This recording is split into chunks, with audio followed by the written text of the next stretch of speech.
He was a biker who stopped to help a waitress being harassed at a roadside diner. When he defended her, he had no idea she was a runaway billionaire heiress. What he didn't know, his one act of kindness would unite his entire biker crew in a dangerous fight against powerful people who'd stop at nothing to control her. The chrome on Jack's Harley caught the last rays of October sunlight as he pulled into the gravel lot of Rosie's diner. 3 days on the road, and his stomach felt like it was eating itself. The diner sat alone on Route 47, wedged between farmland and the glittering skyline of Westbrook Heights, where people paid more for coffee than he spent on gas. He killed the engine. Silence rushed in, broken only by the ping of cooling metal. Inside, the diner smelled like burnt coffee and grease, the good kind. Jack slid onto a red vinyl stool at the counter, his leather jacket creaking. A waitress appeared from the kitchen, maybe 22 or 23, with tired eyes that didn't match her bright smile. "What can I get you?" Her name tag read Lily in faded letters. "Coffee, black, and whatever's hot." She poured without asking questions, which Jack appreciated. The coffee tasted like it had been sitting since morning, but it was warm. He was reaching for the sugar when the door chimed. A man walked in wearing a suit that probably cost more than Jack's bike.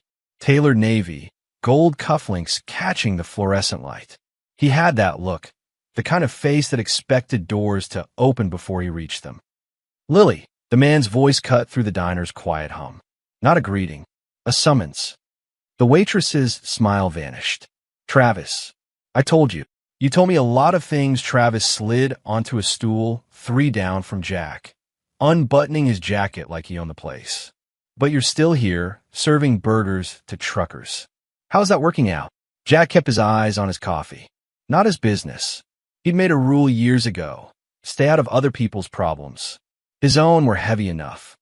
"I need you to leave." Lily's voice shook, but held firm.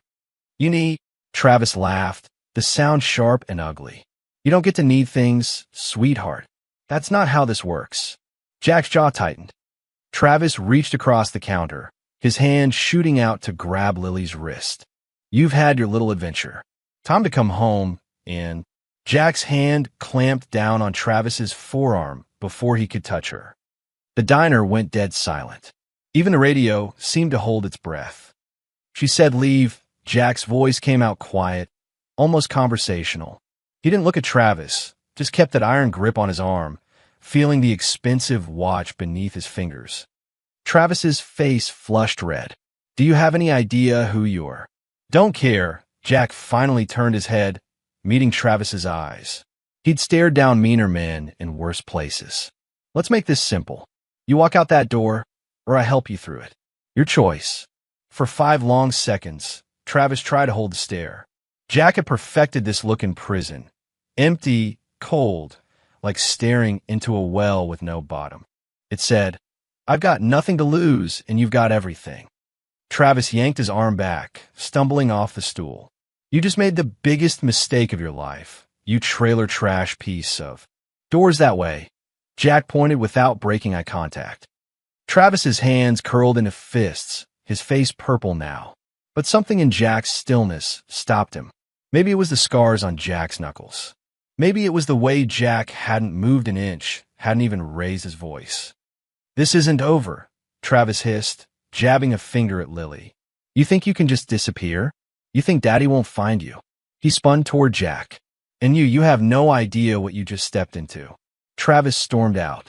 Through the window, Jack watched him climb into a black Mercedes and peel out of the lot, gravel spraying. The diner exhaled. An old man in a corner booth started chewing again. The radio came back to life. Jack turned back to his coffee. His hand was steady as he lifted the cup. "Thank you." Lily's whisper barely reached him. "You didn't have to. It's fine." "No, really." She stopped, and when Jack glanced up, she was staring at him with an odd expression. Not gratitude, something closer to fear. "You should go. Please." Jack frowned. "He's gone." For now, Lily's eyes darted to the window, to the empty highway. "But he'll come back. He always comes back." Her voice dropped. "And when he does, I don't want you here. I don't want anyone else getting hurt because of me." There was a story there.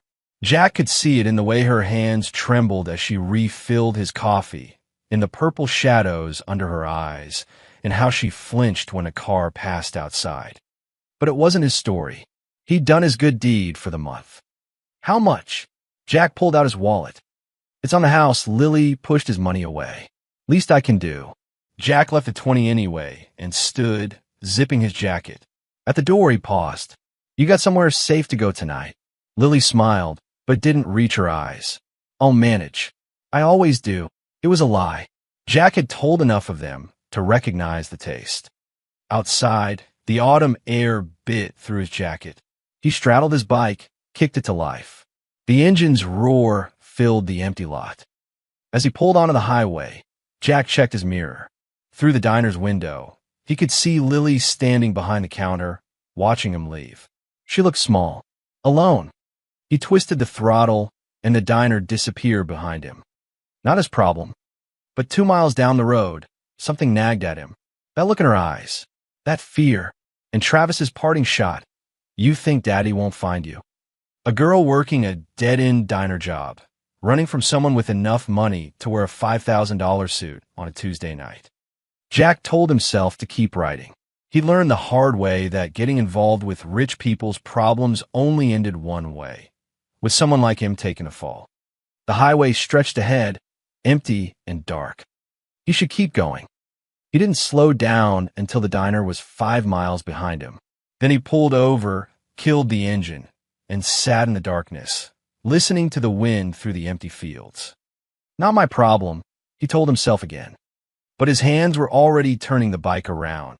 Jack told himself he was just checking, making sure the girl got home safe. That's what he'd tell anyone who asked. Not that anyone would. The diner came back into view as twilight bled into full dark. His headlight caught something that made his gut clench. 3 black SUVs parked in a semicircle near the entrance. Expensive, tinted windows. The kind of vehicles that said corporate security or worse.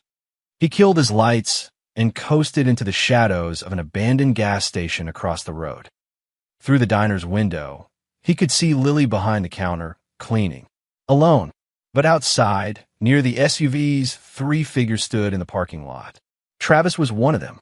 The other 2 were built like linebackers in suits, professional muscle. Jack's phone buzzed. Unknown number. He ignored it. Travis knocked on the diner's glass door. Lily looked up, and even from across the highway, Jack could see her body go rigid. She shook her head, mouthing something. No. Travis knocked again, harder. One of the suited men tried the door. Locked. Jack's hand moved to his ignition key. Then Lily did something that surprised him. She walked to the door and opened it herself. Stepped outside. Faced them in the parking lot with her arms crossed. Brave or stupid? Maybe both. Jack couldn't hear the conversation, but he could read body language. Travis was talking, gesturing. Lily kept shaking her head. One of the suited men moved closer, cutting off her path back to the diner. That's when Jack saw red.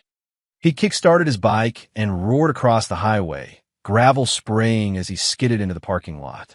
His headlight flooded the scene. All 4 of them turned. You got to be kidding me, Travis snarled. You again? Jack cut the engine and dismounted, his boots hitting the pavement with purpose. Seems like the lady's not interested in whatever you're selling. The 2 suited men stepped forward, forming a wall between Jack and Travis. Up close, they were even bigger. Ex-military, probably. The kind who got paid to make problems disappear. This is a private conversation, the taller one said, his voice flat. Professional. Didn't look very private. Jack's eyes flicked to Lily. You okay? She's fine, Travis answered for her. And you're trespassing. Leave now, or we'll have you arrested for harassment. Jack almost laughed. That's rich, coming from you. You don't understand the situation here, Travis said, his voice dropping into something dangerous. Lily needs to come with us. For her own safety. There are people looking for her, bad people. Her family is worried sick.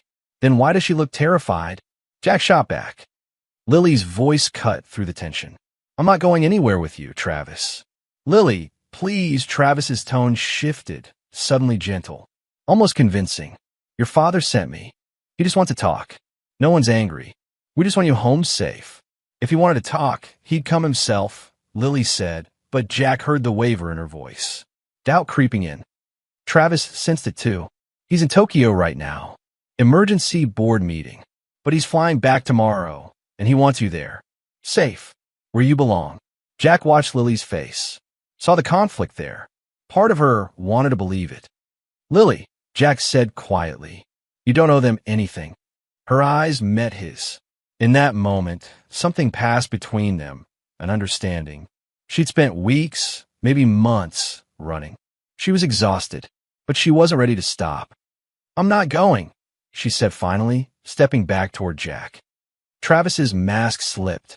The gentle concern vanished, replaced by cold fury. You're making this harder than it needs to be. We're done here.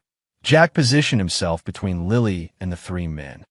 The suited men moved as one, closing in. This was about to get ugly. Get on, Jack said to Lily without looking back. What? The bike. Now. She ran. Jack heard her footsteps, felt the bike shift as she climbed on behind him. The taller suited man lunged forward. Jack's fist caught him in the solar plexus. Not enough to drop him, just enough to buy seconds. He kicked the bike to life as the second man grabbed for Lily. She screamed. Jack twisted the throttle, and the Harley lurched forward. The man's grip slipped. They shot out of the parking lot. Lily's arms locked around Jack's waist. Behind them, doors slammed. Engines roared to life. They're following us, Lily shouted over the wind. Jack checked his mirror. All three SUVs were on the highway now, accelerating. Professional drivers. This wasn't going to be easy. He opened the throttle fully, and the bike screamed into the night. The highway blurred beneath them as they hit 90, then 100. The SUVs kept pace, their headlights burning in his mirrors like hunting eyes. Jack took a sharp right onto a narrow county road, the bike leaning so far Lily gasped. The SUV's brake lights flared. They were heavier, couldn't turn as fast. He bought them maybe 10 seconds. It would have to be enough.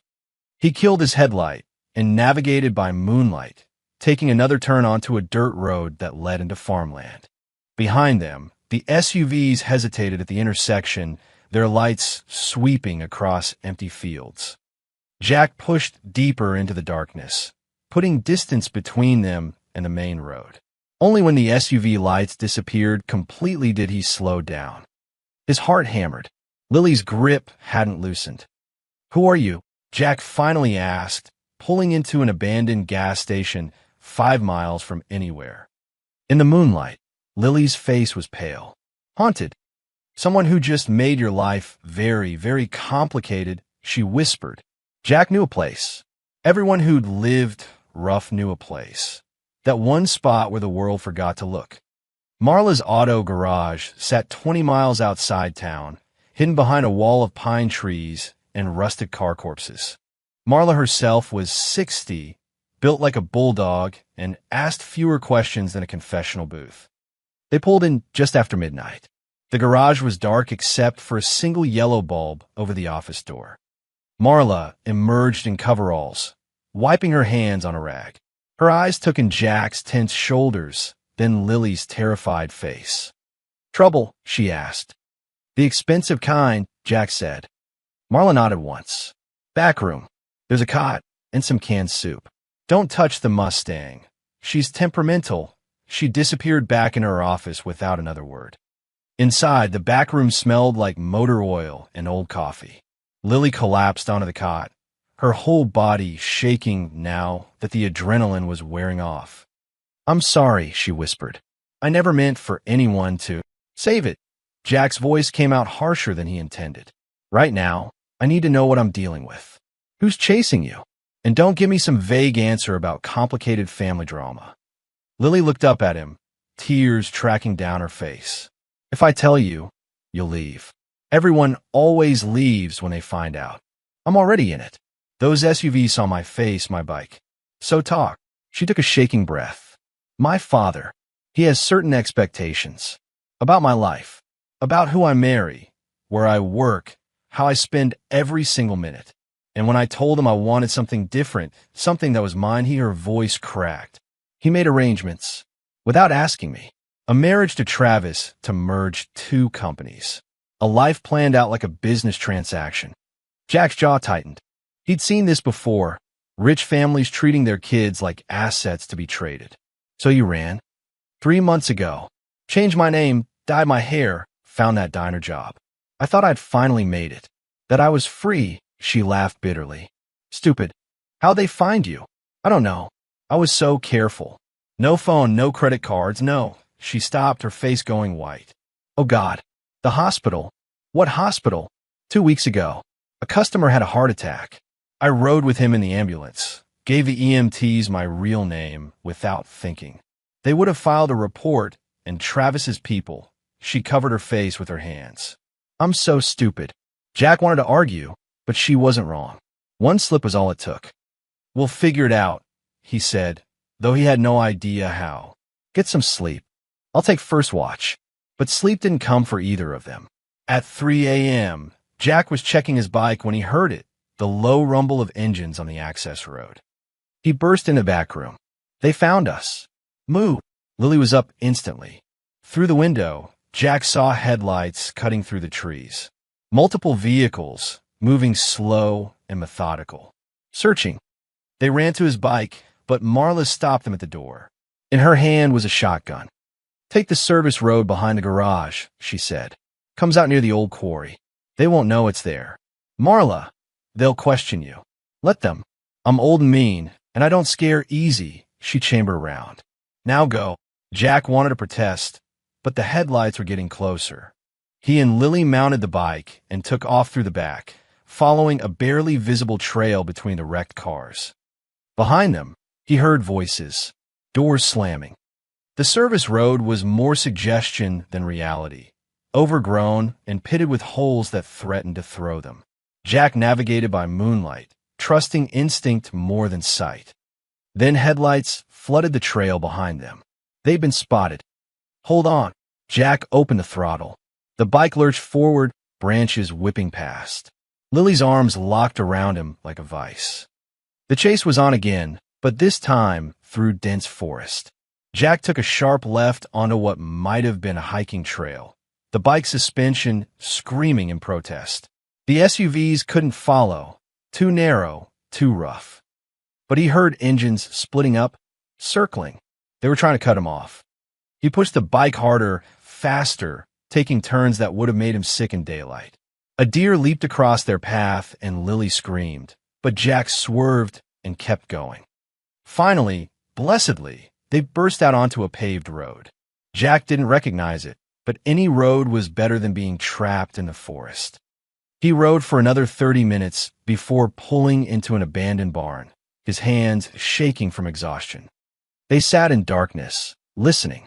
No engines, no voices, just crickets and their own ragged breathing. Jack, Lily said quietly, I need to tell you something. If it's more bad news, I don't want to hear it. If they catch me, they'll control everything I am. Everything I'll ever be. Her voice was hollow. Because when my father dies, I inherit his company, his empire. And Travis's family wants that power. They'll do anything to get it. Jack turned to look at her. In the moonlight filtering through the barn's cracks, he saw something in her face that hadn't been there before. Not just fear, resignation. They won't catch you, he said. You don't know that. No, Jack admitted, but I know I'm not letting them take you without a fight. It was a promise he had no business making. But as Lily's hand found his in the darkness and squeezed once, grateful, desperate, trusting, Jack realized he'd already made his choice. He just hoped it wasn't the one that got them both killed. The Starlight Motel was the kind of place that rented rooms by the hour and didn't ask for ID. Cash only, no cameras. Perfect. Jack paid for one night, while Lily waited on the bike, hood pulled up. The clerk barely looked at them. Room 12 smelled like cigarettes and desperation, but it had a bed and a lock. More importantly, it had a TV. Shower's yours if you want it, Jack said, tossing his jacket on the chair. Lily nodded but didn't move. She stood by the window, peeking through the blinds at the empty parking lot like she expected the SUVs to materialize from thin air. Jack flipped on the TV, some late-night news program. He wasn't really watching, just needed the noise to fill the silence while he figured out their next move. Maybe head south, maybe. Still no sign of Lillian Hargrave, daughter of tech billionaire Richard Hargrave, who vanished 3 months ago. Jack's head snapped toward the screen. A photo filled it. Professional headshot, expensive dress, perfectly styled blonde hair. But the face, he knew that face. Those eyes. Authorities say there's no evidence of foul play, but the family is offering a $5 million reward for information leading to her safe return. Hargrave Industries' stock has dropped 12% since. Lily lunged for the remote and killed the TV. The silence was deafening. Jack stared at her, really looked at her. The cheap diner uniform, the dark roots showing through the dye job, the calluses on her hands. And underneath it all, a billionaire's daughter. Hargrave, he said slowly, as in Hargrave. Tech giant. Fortune 500. Net worth somewhere around $40 billion. Lily's shoulders slumped. $43 billion, actually, as of last quarter. Jack laughed. It came out harsh, almost angry. You've got to be kidding me. I was going to tell you. When? After they caught us? After I ended up in jail? He paced the small room, hands in his hair. Do you have any idea what kind of heat is coming down on us right now? $5 million reward. Every bounty hunter, every cop, He stopped, a horrible realization hitting him. They think I kidnapped you. No, I can explain that you helped me. Can you? Jack's voice rose. Because from where I'm standing, it looks like some biker grabbed a billionaire's daughter and ran. The security footage from that diner? The chase? Me fighting Travis's men? He shook his head. I'm done. First light, I'm gone. Jack, please. I've been to prison, Lily. Or should I call you Lillian? The bitterness in his voice surprised even him. 5 years for something I actually didn't do. You think they'll believe me this time? A guy like me protecting a girl like you. A girl like me? Lily's voice went cold. You mean rich? Yeah, rich. The kind of rich that buys judges and rewrites stories and makes people like me disappear. My father isn't like that. They're all like that. Jack shouted, then caught himself, lowered his voice. Every rich person I've ever met. They use people. Step on them. And when things get messy, they cut loose whoever's convenient. That's how the world works. Lily's eyes filled with tears, but her voice stayed steady. Is that what you think I'm doing? Using you? I don't know what you're doing. I don't know you. Yes, you do. She stepped closer. You know, I worked an 8-hour shift before Travis showed up. You know, I learned to change oil from watching YouTube videos. You know, I've been surviving on peanut butter sandwiches because I refused to touch my trust fund. You know me, Jack. Not the girl in that photo. Me. Jack wanted to argue. Wanted to grab his jacket and walk out. But she was right. The girl he'd met in that diner wasn't the polished heiress on TV. She was someone who'd walked away from billions to be free. He sank onto the bed, exhausted. Why Travis? Why that specific marriage? Lily sat in the chair across from him, pulling her knees to her chest. Travis's father, Gerald Kincaid, owns 30% of Hargrave Industries, second largest shareholder. For years, he's been pushing to take the company public, make billions more. My father's resisted. Says it would destroy the company's culture, turn it into just another corporate machine. So marry the kids, unite the families, force the issue. Exactly. If Travis and I married, Gerald could claim a family interest in my inheritance. When my father dies or steps down, they'd control the majority. The company would be theirs. She wiped her eyes. And I'd just be Mrs. Travis Kincaid, smiling at charity galas, having the right opinions, living in a gilded cage. Jack understood cages. Different kinds, maybe, but cages all the same. Your father agreed to this. He says it's for the best, for the company, for the family legacy. Her voice broke. He doesn't see me anymore, Jack. Just a chess piece, an asset to be positioned. Outside, a car pulled into the lot. They both froze. Jack moved to the window, peeked through the blinds. Just a couple checking in.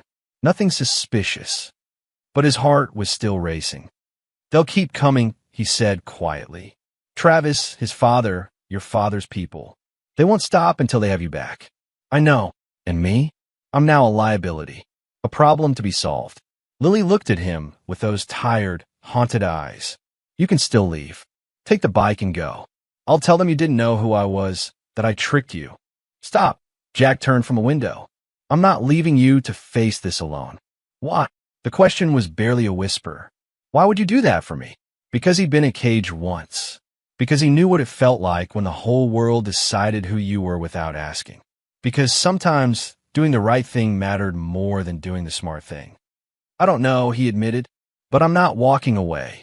Lily's expression crumbled. Relief and fear and gratitude all mixed together. Thank you.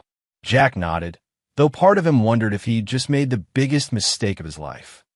Outside, the night pressed against the windows, and somewhere out there, people with unlimited resources were hunting them.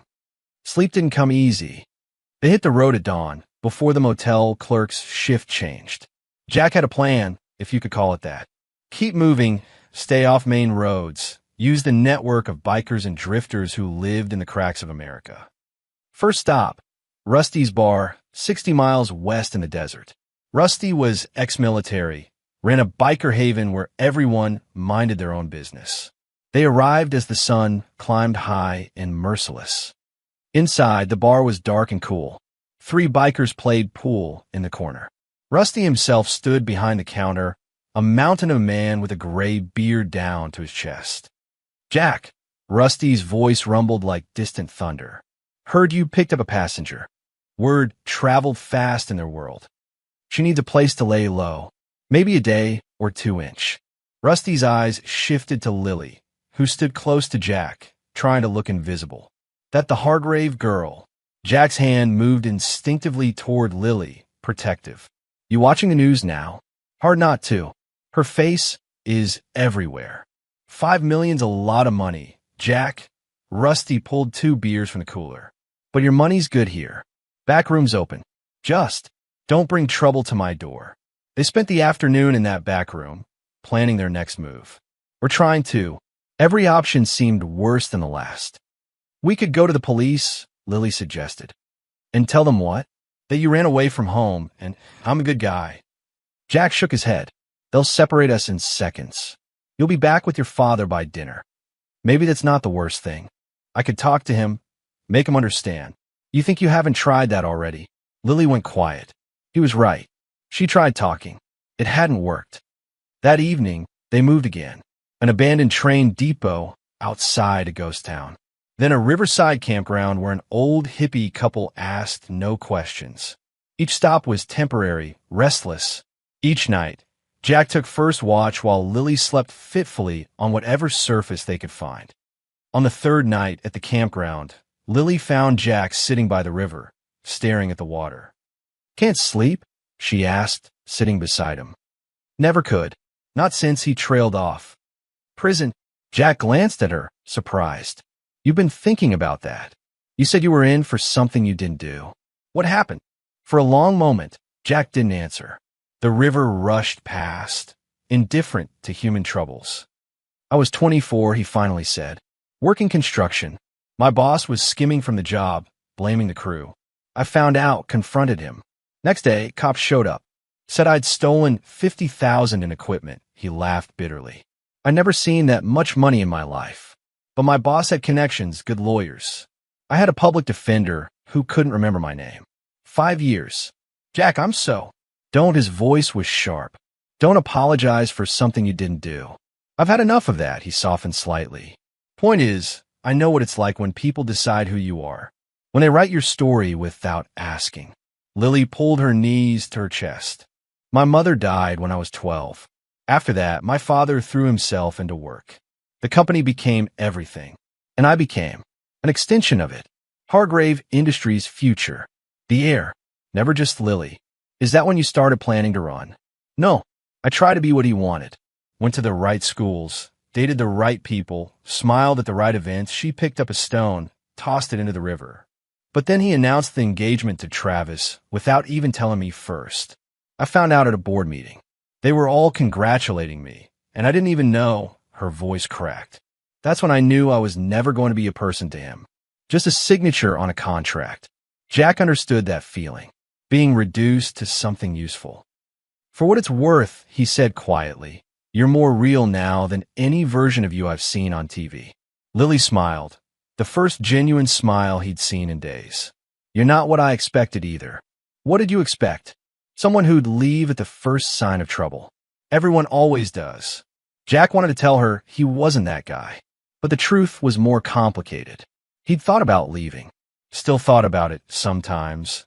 Late at night when the weight of what they were facing pressed down like a stone. Before he could respond, his phone buzzed.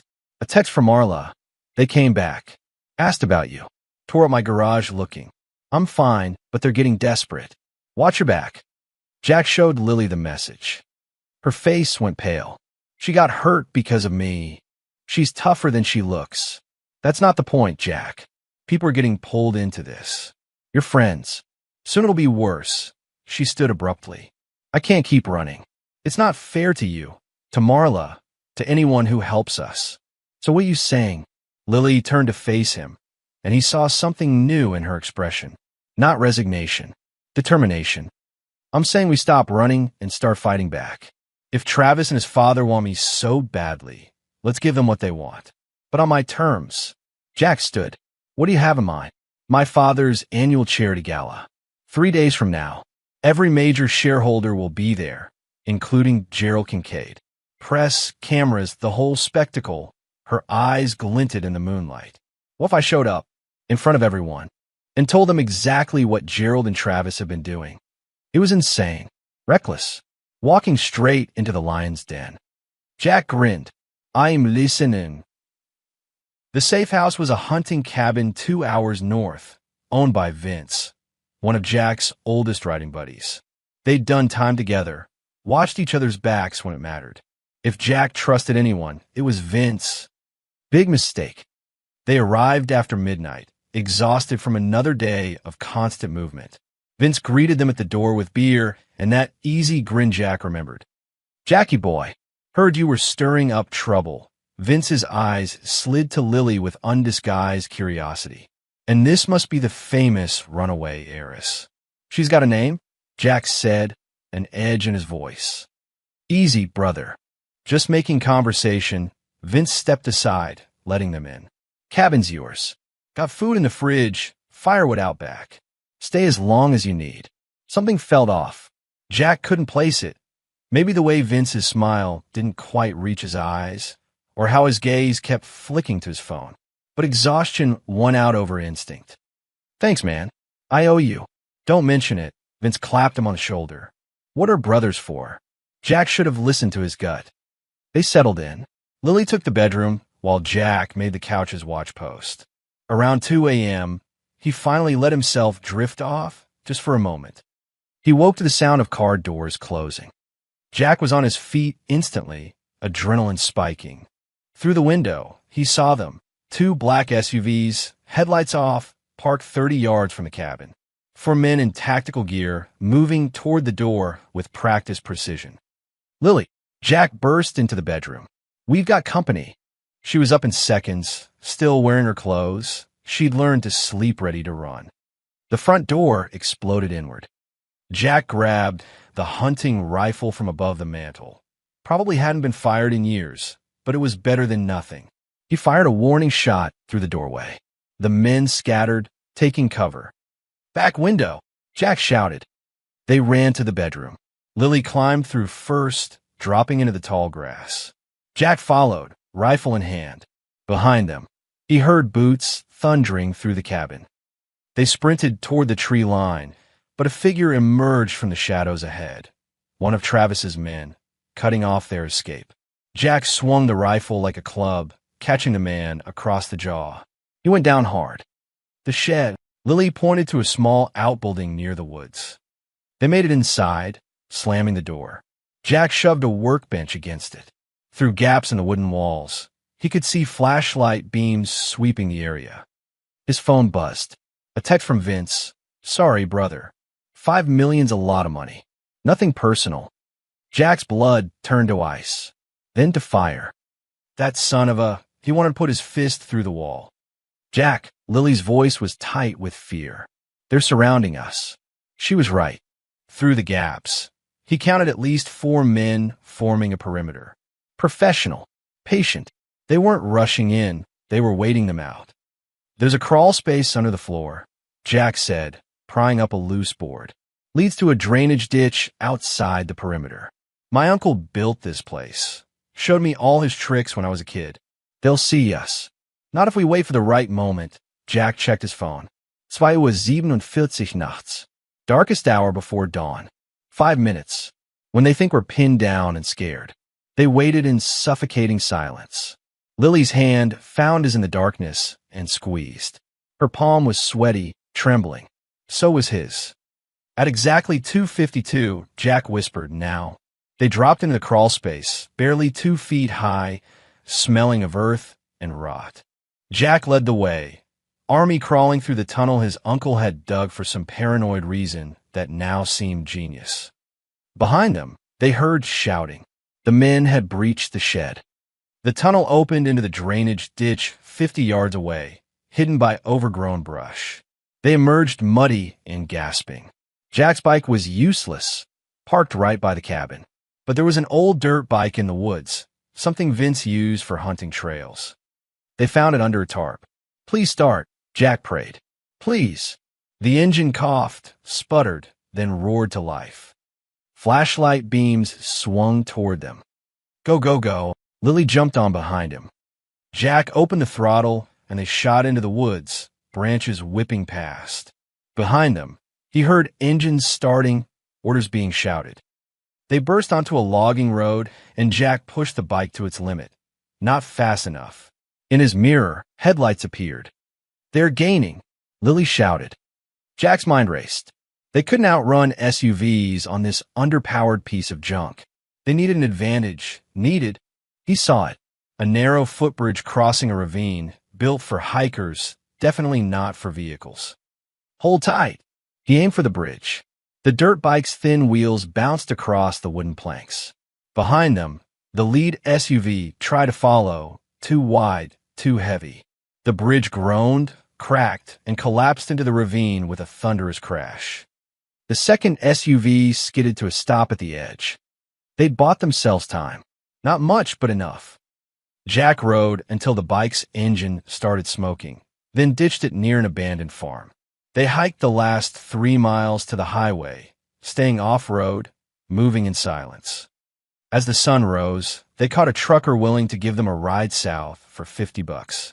Jack climbed into the truck bed, every muscle screaming. Lily sat beside him, shivering despite the warming day. Vince sold us out, she said quietly. Yeah, your friend, someone you trusted. Jack stared at the passing landscape, jaw tight. $5 million.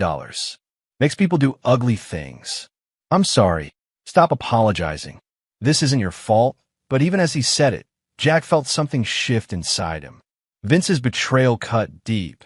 Not just the act itself, but what it represented. He couldn't trust anyone anymore. Couldn't risk pulling more people into this mess. I can't keep running forever, he said, more to himself than to her. Lily looked at him with those haunted eyes. Then we don't run. We end this. At the gala. It's suicide, Lily. Walking into a room full of people who want to control you. Maybe, but it's the only play we have left. Her voice hardened with resolve. I'm tired of hiding. Tired of letting them win. If I'm going down, I'm going down fighting. Jack saw his own desperation reflected in her face. 2 people with nothing left to lose, betting everything on one impossible gamble. All right, he said finally, but we're doing this my way, and I'm going to need backup. Your biker friends? The ones who haven't sold me out yet. Jack pulled out his phone, scrolling through contacts. Tom C, who's really got my back. He started making calls, building an army of 2 into something that might, just might, stand a chance against a billionaire's empire. It was a long shot, but it was the only shot they had left. The Hargrave Foundation Gala was held at the Grand Meridian Hotel. Glass chandeliers, marble floors, people in clothes that cost more than Jack's bike. He felt like a wolf walking into a sheep farm. 4 bikers had answered his call. Rusty, Marla, and two others, Tank and Spider. Not an army, but enough to cause chaos if needed. They split up. Jack went alone through the service entrance, dressed in a borrowed security uniform. The others positioned themselves around the building's perimeter, ready to move on a signal. Inside, the ballroom glowed like a cathedral of wealth. 500 guests in tuxedos and evening gowns, sipping champagne, making deals disguised as charity. At the front, a stage was set up for speeches. Jack spotted Travis immediately, center of the room, laughing with a circle of admirers. Beside him stood an older man with silver hair and cold eyes. Gerald Kincaid, the puppet master himself. No sign of Richard Hargrave yet. Or Lily. Jack's earpiece crackled. In position, Rusty's voice. Jack moved through the crowd, head down, trying to blend. Every security guard was a potential threat. Every face might recognize him from the news. Then he saw her. Lily entered through the main doors, wearing a black hooded cloak over an elegant dress. She moved with purpose, head high, no longer the frightened waitress from the diner. The crowd didn't notice her at first, just another late arrival. She walked straight to the stage. That's when people started recognizing her. Whispers rippled through the ballroom like wind through wheat. Is that Lillian Hargrave? Oh my God, she's alive. Lily climbed the stairs to the stage, pulling back her hood. The room fell silent. Every phone came out, cameras turning toward her like flowers to the sun. Travis's face went white, then red. He started pushing through the crowd. Ladies and gentlemen, Lily's voice rang out, amplified by the microphone. I apologize for interrupting your evening, but I have something important to say. Lillian. Travis reached the stage stairs. Security. Someone stop her. Let her speak. A voice from the crowd. Then another. The press smelled the story. Gerald Kincaid was already moving toward the exits, but Jack stepped into his path. Going somewhere, Jack said quietly. Gerald's eyes narrowed. You're the one who kidnapped her. Security. Actually, Lily's voice carried across the room. He saved me. From being forced into a marriage I never agreed to. The room exploded in murmurs. Travis reached the stage. You're confused, sweetheart. You've been through trauma. Don't you dare, Lily's voice cut like a blade. Don't you dare gaslight me in front of everyone. I know exactly what I'm saying. She turned to the crowd, to the cameras. 3 months ago, I ran away. Not because I was kidnapped or mentally unstable. Because my father and Gerald Kincaid arranged my marriage to Travis without my consent. A business merger disguised as love. That's absurd. Gerald's voice boomed. Richard would never. Wouldn't he? Lily pulled out her phone, holding it up. I have emails, contracts, documentation of every meeting where you two planned my future like I was a corporate asset. She projected the emails onto the screen behind her. The crowd leaned in, reading. Jack saw it in their faces, the shift from skepticism to shock. The evidence was damning. Travis lunged for the phone. You little. Jack was faster. He vaulted onto the stage, intercepting Travis with a solid punch that sent him sprawling.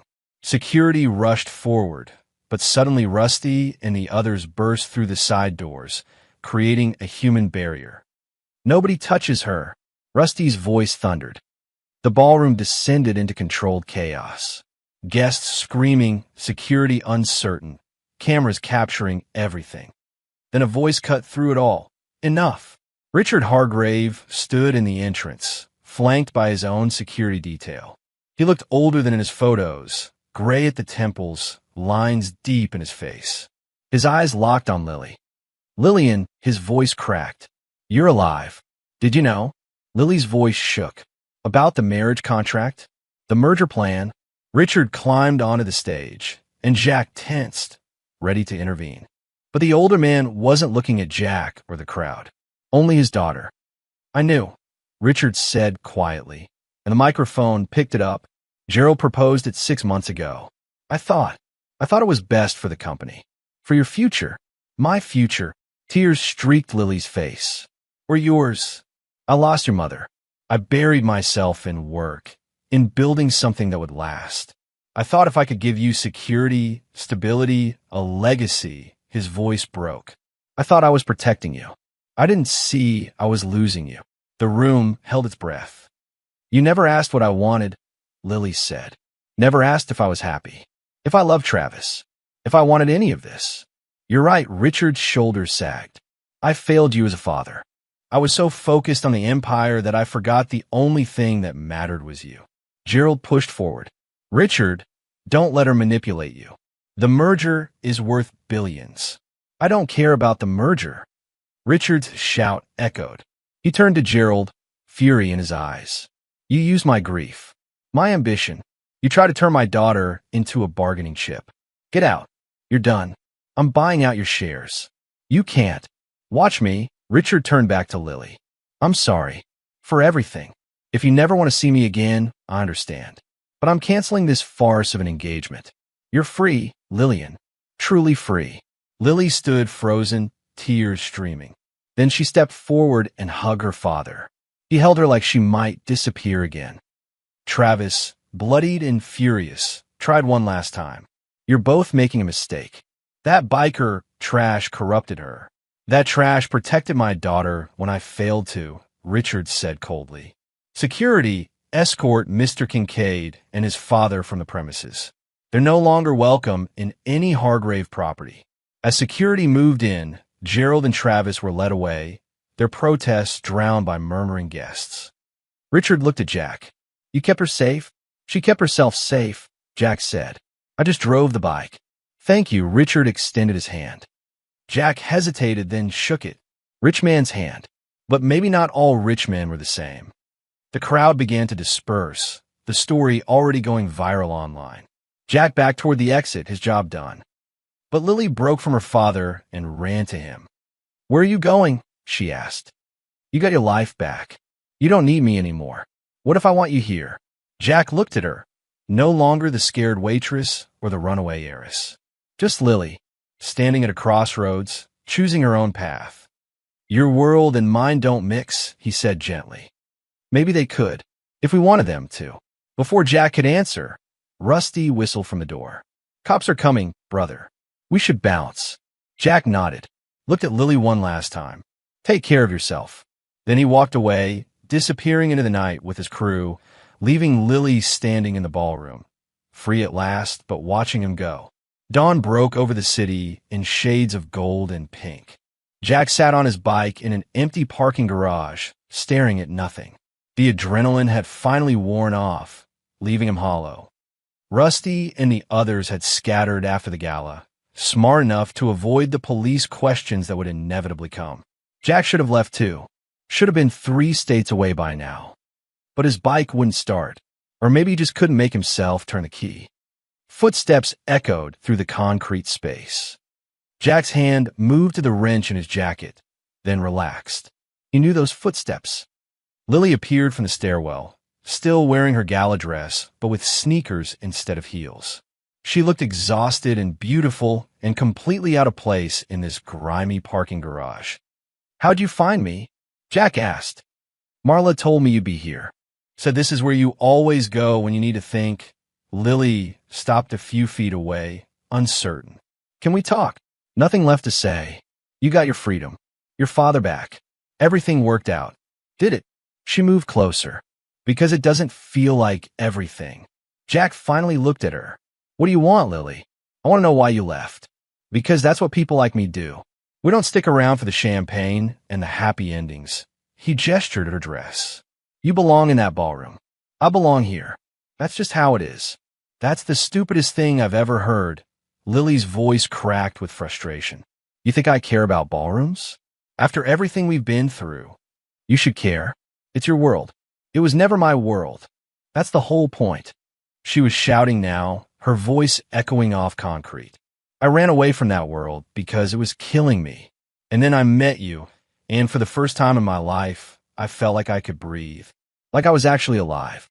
Jack stood, facing her. You felt alive because you were running scared. That's not real life, Lily. That's adrenaline. Don't tell me what I felt. Tears streaked her face, but her voice stayed strong. You think I don't know the difference between fear and freedom? I spent 23 years in a cage made of gold. Then I spent 3 months in diners and on back roads and in your world, and I was happier than I'd ever been. Not because of the danger, because of the choice, because I was finally deciding for myself. And what are you deciding now? I don't want to go back to being who they want me to be. Not my father, not the board, not society. She stepped closer, close enough that he could see the gold flecks in her eyes. I want to figure out who I actually am, and I want you there while I do. Jack's throat tightened. I'm nobody, Lily. Ex-con biker with a record and a rusted-out Harley. What kind of life is that for someone like you? Someone like me? She almost laughed. Jack, I worked a diner for 3 months. I learned to change oil from YouTube. I survived on peanut butter sandwiches because I was too proud to use money I didn't earn. Maybe I'm more someone like you than you think. Your father just offered to buy out a billionaire. You're still an heiress. I know, and I'm going to use that. Not to live in some mansion or marry some corporate clone, but to actually do something that matters. Her eyes blazed with determination. My father's given me a seat on the board. Real power, real say in how the company operates. I'm going to change things. Worker protections, ethical practices, all the stuff they've been ignoring while chasing profits. Jack saw it then. Not the scared waitress or the runaway heiress, but something new. Someone who'd taken the best parts of both worlds and forged them into something stronger. You're going to be amazing, he said quietly. I'm going to try, but I can't do it alone. She took his hand. I need someone who'll tell me the truth. Who'll keep me grounded when the corporate nonsense gets too thick. Someone who reminds me what real people need because he's lived it. You're offering me a job. I'm offering you a choice. Same one you gave me that first night at the diner when you stepped between me and Travis. Her grip tightened. You can ride off and keep running from your past. Or you can stay and help me build something different. Something better.